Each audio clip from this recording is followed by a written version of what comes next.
Bonjour, je vous propose un petit tutoriel pour comment réaliser la vidange de son Renault Captur. C'est un 1,2 litre essence. Je le fais parce que j'ai pas trouvé de renseignements sur YouTube et je me sers souvent de YouTube pour chercher des infos, donc je me suis dit que c'était peut-être à mon tour de faire un petit tutoriel. Donc la première chose, on va regarder de quoi on a besoin. Donc on a besoin, enfin vous choisissez votre marque, hein, mais moi j'ai pris un filtre Purflux L441 et le... Ben non, ça c'est pour plus tard, c'est le filtre à air. Donc le filtre à huile, et puis donc l'huile, moi j'ai choisi la XS 800, 8100 XS qui est moins cher sur internet qu'ailleurs. L'outillage dont on aura besoin, ah ben, c'est une clé de 10 pour dévisser les 3 vis, 5 vis pardon, qu'il y a dévissées, une clé de 27 pour le filtre à huile, une clé Torx de 30 pour 3 petites vis sur le capot en plastique en dessous, une clé de vidange ou un carré de 8, et puis un nouveau joint de bouchon de vidange. C'est un diamètre intérieur 16-17, enfin, j'ai regardé vite fait, j'en avais un d'avance. Donc la première chose, c'est bon, soit on est équipé, soit on l'est pas. Moi je suis pas équipé, donc j'ai mis une chandelle de chaque côté. Et puis j'ai secoué la voiture pour m'assurer que ça tient. Ça tient. Pour les points d'ancrage, parce que c'est pas évident.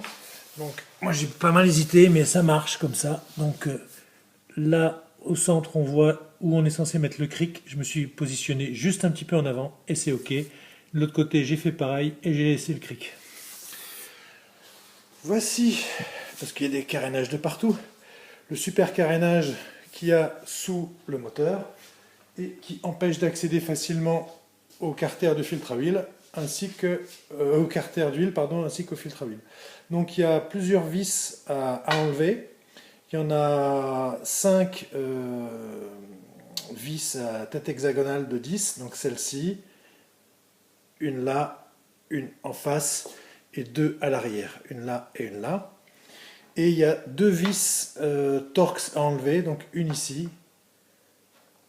une là, et il y en a 2 autres qui peuvent rester en place, qui sont à peu près à cet endroit-là et à cet endroit-là sous la calandre, qu'il est bon de desserrer pour pouvoir retirer plus facilement ce capot. Une fois qu'on a retiré le capot, eh ben voilà, il n'y a plus qu'à. Oups. Donc, on voit pas grand-chose.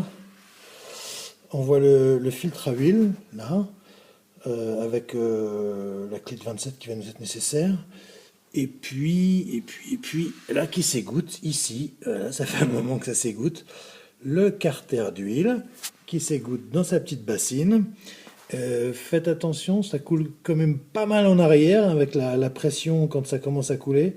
Donc n'hésitez pas à mettre votre bassine bien en arrière du trou pour pas vous faire surprendre. Ben voilà, il n'y a rien de spécial à dire. Donc là, j'ai pas encore enlevé le filtre à huile. Moi, je ferai attention. Hein, j'ai pris des gants. Et puis j'ai tout ce qu'il faut. Donc voilà, c'était juste pour vous montrer un petit peu comment ça se passe sous le Captur, parce que le filtre à huile, il est bien en dessous. Voilà, il est là. Eh bien écoutez, je vous souhaite bon courage pour faire la même chose chez vous. Voilà, au revoir.